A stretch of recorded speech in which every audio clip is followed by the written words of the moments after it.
Quais foram os top 10 ETFs que mais se valorizaram nos últimos 10 anos e quais deles tiveram os menores drawdowns, ou seja, as menores correções do topo histórico ali para baixo? Lembrando que esse vídeo aqui não é uma recomendação de investimentos e que a gente está analisando aqui um ranking que pega os últimos 10 anos e também o último ano, que é a primeira parte desse vídeo, lá nas bolsas americanas, tá? Então isso aqui tá tudo em dólares, não é em reais. Se você quiser analisar em reais, tem que adicionar ali mais ou menos a variação do dólar real, né? Que nos últimos 10 anos ela foi bem considerável. Vamos ver quanto é que foi? Olha lá, o SDBRL, digitou aqui no panorama resulta capital, coloca aqui a níveis mensais, deixa aqui em percentuais, e aí a gente coloca aqui mais ou menos no olho, né? Não precisa ser perfeito, mas está dando aqui 125% de valorização, né? Então o dólar dobrou de valor, basicamente é isso, nos últimos 10 anos, tá? Aproximadamente, tá? Sem ser, enfim, ultra específico. Bom, então vamos lá, quais foram os 10 ativos que mais se valorizaram aqui nos últimos 10 anos do mercado americano, para a gente entender um pouquinho das tendências que moveram os mercados e se essas tendências podem continuar ou se elas podem acabar, tá? Lembrando que esse vídeo não é uma recomendação de investimentos e que esses ativos provavelmente estão muito caros, porque eles subiram muito, os top que mais subiram nos últimos 10 anos. Então, cuidado se você for comprar alguma coisa dessas, porque pode ser que eles estejam realmente muito caros, tá bom? E já comenta aí se você tem algum deles na carteira, beleza? Vamos lá, olhando aqui do primeiro até o 10º, tá bom? Vamos analisar aqui então os percentuais um pouquinho e também o que eles são e daí identificar o que eles têm em comum, tá certo? Então, top 1 aqui com 813% de valorização em dólar. Caraca, hein? É forte. Nós temos aqui o famosíssimo SMH, né? Aqui estão os semicondutores. Eu até falei no vídeo 1, a parte 1 desse vídeo é os ETFs que mais se valorizaram em um ano, tá? Eu vou deixar recomendado lá no final aqui desse card, a parte 1 desse vídeo. Eu até falei lá que eu achei que o SMH estaria na lista do ano, né? Mas ele não tá, porque ele teve uma devolvida grande em 2024, ali, ele subiu, mas caiu bastante. Porém, em 10 anos, considerando aqui o ranking geral, né, ele se valorizou consideravelmente. Atrás dele vem o SOX, que também é semicondutores, PSI também semicondutores, IWV, Technology ETF, então a gente começa a pegar um pouco da tecnologia, VGT, tecnologia também, tem vários vídeos no canal falando do VGT, setor de tecnologia expandido aqui, o IGM, FTech também, tecnologia e informação aqui, ArcW aqui, geração de internet ETF, XLK também ultra nichado em tecnologia e por último MLPX, aqui sim um pouquinho diferente, né, com infraestrutura energética, tá? Aqui pega vários setores de energia, então a gente tem aqui retornos de 10 anos de quase 500% até mais de 800, tá? Então realmente retornos muito interessantes, lembrando que tá tudo isso em dólares, tá bom? Ó, e não vacila, hein? Deixa o like e se inscreve aqui no canal. Galera, vamos lá. O que tem a ver esses índices, esses ETFs todos? E o que a gente tem que pensar aqui um pouquinho, tentar entender dessas movimentações, tá? Pô, o ativo subiu 813%. Cara, tem que tomar cuidado, né? Não adianta sair comprando isso daqui, por mais que agora é a hora que muita gente acaba indo atrás, porque viu que subiu. Nossa, caraca, forte, hein? Meu Deus, muito forte mesmo. Vou botar o Bitcoin aqui só de curiosidade. BTC-USD. Nossa, que espanco. É real, 2015, né? Nossa, viajei. Tava achando que era 2020. Bom, o Ibovespa dolarizado ficou em menos 2% nesses últimos 10 anos.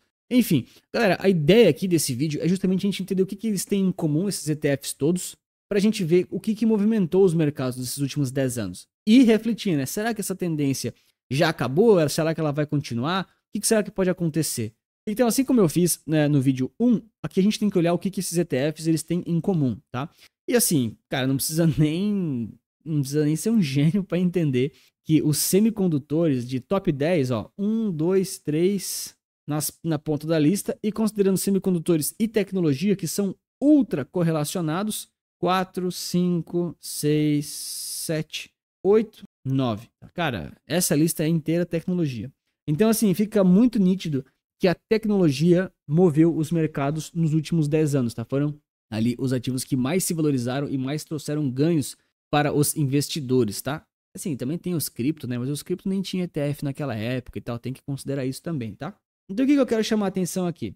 Quando você tem uma exposição mais nichada como essas aqui de tecnologia, você está sujeito aqui a essas valorizações mais explosivas quando elas vêm, tá bom?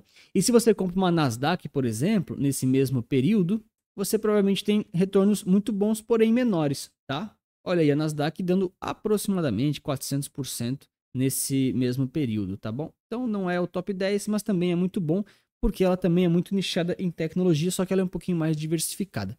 Agora, meu ponto é o seguinte, será que nos últimos 10 anos, essa tendência da tecnologia que veio e que mudou a nossa realidade, né, pessoal? Vamos lá. Poxa, a gente já tinha celular, já tinha computador, né? A gente já tinha televisão, que tinha Smart TV, né? É 2015 isso aqui, né? Não é tanto tempo atrás assim. Mas a forma como a gente se relaciona com a internet, ela já mudou, né? É só ver. Vocês estão vendo isso aqui no YouTube, cara.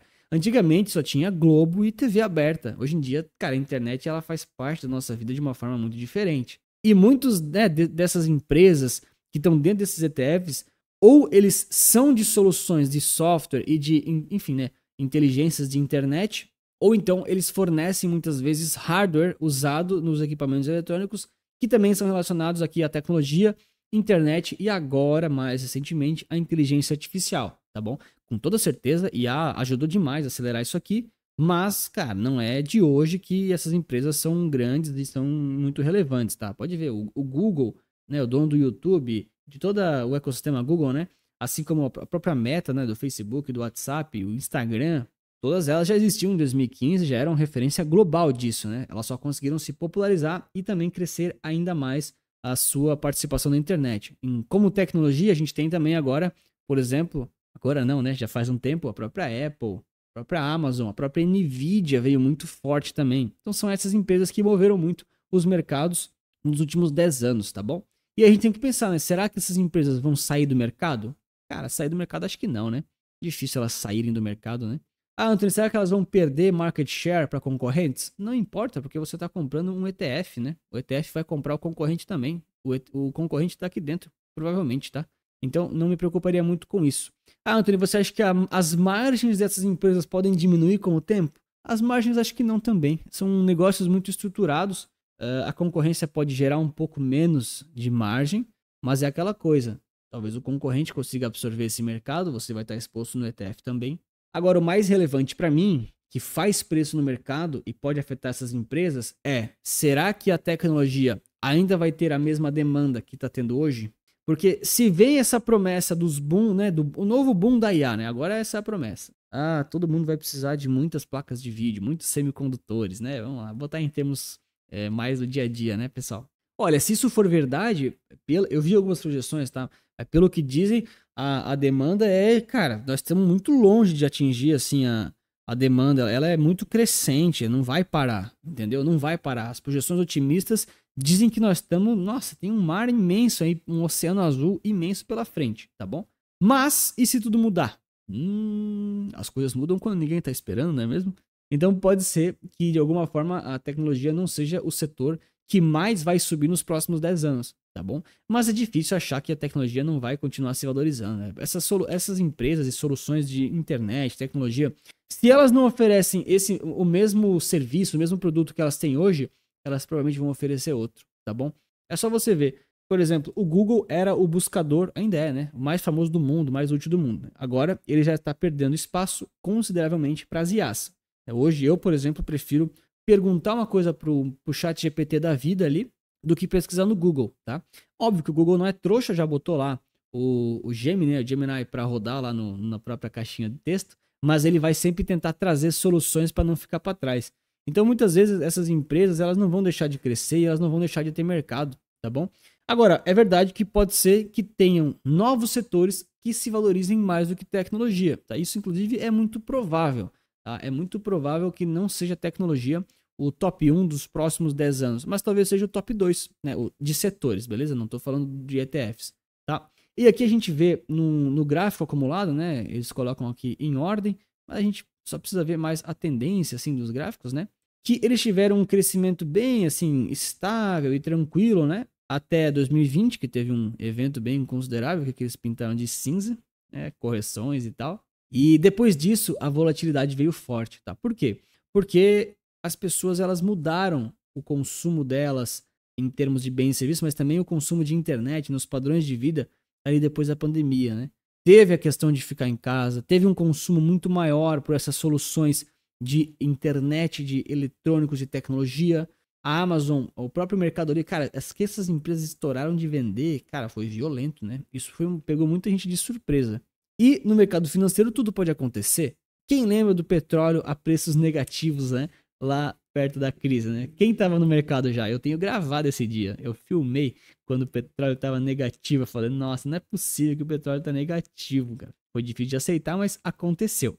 Então a gente percebe claramente aqui, né, os booms que foram acontecendo, principalmente em relação aqui à pandemia, né, o consumo aumentado aqui em relação a, enfim, né, esse consumo aí do pessoal que ficou em casa, porque essas empresas daí, elas faturaram muito mais, né, as pessoas compraram muito mais dessas empresas, seja um serviço do Netflix, ou sejam bens ali de uso e de, enfim, de transporte da Amazon, por exemplo. E agora, mais recentemente, a gente teve aqui o boom dos semicondutores, né, então isso aqui muito ocasionado pelas IAs, tá? Claro que as IAs também já estavam no radar de muitos investidores antes, mas a gente sabe que elas fizeram preço mesmo mais recentemente, aqui depois de 2023, mais ou menos, que é quando elas realmente começaram a explodir aí na falação e começaram a entrar realmente enfim, na onda e no uso do dia a dia do pessoal. E galera, obviamente não é porque esses ETFs estão na tela que você tem que ficar comprando eles. O mais importante é sempre você ter uma carteira de investimentos bem estruturada e preparada aí para possíveis crises ou então para possíveis oportunidades, né? Então eu sempre falo que o foco é você como investidor ter claramente qual o seu objetivo como investidor e qual o seu perfil de risco. Aí você consegue ter uma carteira de investimentos, ter uma montagem. Isso aqui não é uma carteira de verdade, tá? Isso aqui é só uma demonstração, né? Para deixar bem claro. E aí você consegue justamente atingir esses seus objetivos, atingir esses seus focos ali como investidor mesmo, tá? E aí eu gosto muito de montar as carteiras nesses 4 níveis. Aqui tá até bugado, tem que arrumar isso aqui, hein? Em que eu consigo segmentar a carteira aqui de exposição, se é nacional ou internacional, o tipo de renda, né? Se é renda fixa ou renda variável, nacional ou internacional. Aqui seriam as classes, né? O que é pré-fixado, pós-fixado, fundo imobiliário, ações, stocks, REITs e assim por diante. E por último, os ativos, né? Pode ver que eu botei ativo 11, justamente para ninguém sair copiando, achando que isso aqui é uma carteira real, tá? Isso aqui é só um exemplo. E aí muitas vezes você tem uma tese econômica e consegue encaixar algum desses ETFs aqui que mais se valorizaram para você comprar e estar exposto a esses setores, tá bom? Tem que tomar muito cuidado porque esse aqui está super valorizado. A melhor coisa para quem vai comprar esse tipo de ETF é fazer o DCA, entrar com muita cautela. São ETFs muito mais nichados, não são aqueles amplos, então eles são muito mais voláteis. E você está comprando aquilo que mais subiu em 10 anos. Você está comprando possivelmente topos aqui, tá? Mas não dá para negar que provavelmente essas empresas serão muito lucrativas no futuro. É muito difícil de você acreditar que a Apple vai quebrar, que a Nvidia vai quebrar, que essas empresas vão quebrar. Eu me arrisco a dizer que o Correios vai quebrar primeiro do que essas empresas, né? Inclusive, acho que a Apple só de market cap vale mais que o Brasil inteiro de PIB, né? E claro, se você quer saber um pouco mais como eu monto as carteiras para os clientes e realmente faço carteiras recomendadas, tanto para crescimento quanto para renda passiva, é só acessar aqui o QR Code ou o link ali na descrição que tá tudo explicado lá. E aqui eu ainda faço a análise dos top melhores drawdowns, né, desses últimos 10 anos, ou seja, os drawdowns mais baixos, as menores correções do topo histórico para baixo que a gente teve para entender quais os setores que mais foram defensivos, né? Quais foram os ETFs que mais foram bons para sua carteira, que não caíram tanto, que ajudaram a segurar o BO, porque tiveram várias crises nesse meio do caminho, né? Pô, em 10 anos tiveram várias correções, tiveram vários problemas. Eu lembro que em 2019 o mercado americano estava quase entrando em colapso, salvaram o mercado. Quem aí já estava no mercado naquela época, né? Quem lembra que o Fed entrou injetando dinheiro forte? E eu lembro, eu estava lá. Na real, eu estava em casa, acompanhando de casa, né? Depois veio 2020, daí mudou tudo, caiu, colapsou. Mas alguns ETFs aqui, ó, tiveram drawdowns muito interessantes, considerando 10 anos. Cara, 10 anos é muita coisa, tá bom? Então vamos entender aqui quais são os top 10, olhando aqui também os drawdowns aqui do ladinho, tá bom? Então 18% foi o melhor drawdown que teve aqui desse ranking, beleza? E o pior aqui foi 25%. Cara, isso aqui é muito interessante, tá? Cara, isso aqui é muito interessante. Lembrando que isso aqui tá tudo em dólares, beleza? Só fazer um parênteses antes de sair lendo quais são os ETFs. Eu nem conheço todos esses ETFs, né? Obviamente, eu não sei tudo. Mas, cara, isso aqui é muito bom das pessoas entenderem. Em 10 anos, os melhores ETFs em termos de drawdown e desvalorização dos últimos 10 anos, eu teria que fazer um estudo histórico de 150 anos, né? Mas eles tiveram aqui correções, né? De 25% a 18%, tá bom? Então, é muito aceitável você esperar que vários dos seus ETFs pensando em dólares, pensando dolarizado, tá? Eles vão ter drawdowns de 25 para baixo, tá? De 25 para pior. Porque aqui a gente tá pegando os melhores, cara. Os melhores, os mais tranquilos. Então, assim, se você falar pra mim que tá... Ah, Anthony, eu comprei esses 3 aqui. Cara, beleza. Mas será que foi sorte? Enfim. Então, é o tipo de informação que nos deixa um pouco mais consciente das probabilidades. Ou melhor, né? Das possibilidades. A probabilidade é que você provavelmente está exposto em algum ETF que vai ter um drawdown um pouco maior do que esses daqui, tá? Com certeza, você não precisa ter drawdowns imensos, né? Mas os índices neutros, eles geralmente, enfim, têm drawdowns um pouco maiores do que esses aqui, porque esses aqui são os top mais tranquilos de queda, né? Ó, só pegando aqui o SMH, que foi o top 1 que mais rendeu, né? Só pegando aqui o período aqui de 2021 para 2023, que ele teve uma correçãozinha, ele já caiu aqui, cara, 50%, ele teve um drawdown, tá bom? Então, bem relevante mesmo, tá? Bem relevante mesmo. Esse aqui foi o top 1, né? Então, o que a gente vê, analisando assim, batendo o olho e percebendo, é que eles têm foco aqui naqueles setores mais seguros e defensivos. Então, olha só, qualidade, valor, dividend builder. O que quer dizer dividend builder? Não quer dizer que eles estão pagando dividendo todo mês na conta, tá? Pode até pagar, não conheço esse CTF exatamente, mas eles podem até pagar. Mas quem está comprando ações que pagam mais dividendos está ciente que são ações que tendem a ser mais seguras e mais controladas em termos de volatilidade, tá? Essa é a tendência, tá? Não é exatamente isso. Mesma coisa aqui para income, volatilidade melhorada, consumer staples, esse aqui é bem importante, staples mundial também, retail, olha só que interessante, né? O varejo aqui, momentum e aí também consumer staples. Eu queria chamar a atenção só dos staples aqui, galera, porque isso aqui é um conceito bem importante e tem muito a ver com o nosso momento de agora, tá? O nosso momento de agora que a gente tá vivendo, não sei quando você tá vendo esse vídeo, mas agora em março de 2025, nós estamos tendo uma queda de 10, 12% no S&P, né? E muita gente tá falando, pô, será que isso é um problema? Será que isso é um risco? E aí, justamente, nesses momentos que você percebe setores como esses aqui, de consumer staples, que eles ajudam a segurar a sua carteira, tá? Eu não sei se você tem esse tipo de ETF na carteira, mas eles tendem a ser mais seguros e segurar um pouco mais o BO. E para você que não sabe, né, o que são esses consumer staples, basicamente são os bens aqui, né, os produtos que você compra no seu dia a dia, independente se o mundo está em crise ou se ele não está. Então, o que você beneficia muito aqui? Cara, artigos aqui de saúde, estética, né, consumo do dia a dia. Poxa, supermercado é principalmente alimentício, tá? Não é varejo de roupas ou, enfim, né, firula, mas aqui é comida, né? Quem nunca foi no Walmart e foi lá comprar comida, esquentar no micro-ondas do hotel? Eu já fiz isso. Independente se estava caro ou se estava barato. Tive que pagar lá e feito. Isso aqui é staples. Cara, não pode estar em crise. Olha só, eu tava na pandemia. Eu tava nos Estados Unidos. Eu tava lá. Tava viajando. Tudo fechado. Tudo. Cara, eu tinha que ir num supermercado desse. Independente se o dólar tava explodindo. Eu tinha dólar, obviamente, né? Eu tinha que comprar. Então, consumer staples é isso. Independente do que tá rolando, vai ter negócio, vai ter compra e venda, tá? Se viesse aqui farmácia, e eles ainda colocam aqui Coca-Cola e Pepsi, né? O americano não deixa de comprar essas coisas, né? Enfim, né? Mas enfim, são alimentos farmacêuticos, outros também aqui, né? Muita alimentação. Então são os setores aí que a galera não vai deixar de, enfim, comprar, né? Vão vender de qualquer jeito. Agora, óbvio, né? Se essas empresas aqui tiverem dívida, a taxa de juros subir, pode haver problema, pode ter problemas naturalmente, tá? Mas são setores um pouco mais aqui, ó, defensivos, né? Eles falam exatamente aqui nesse artigo.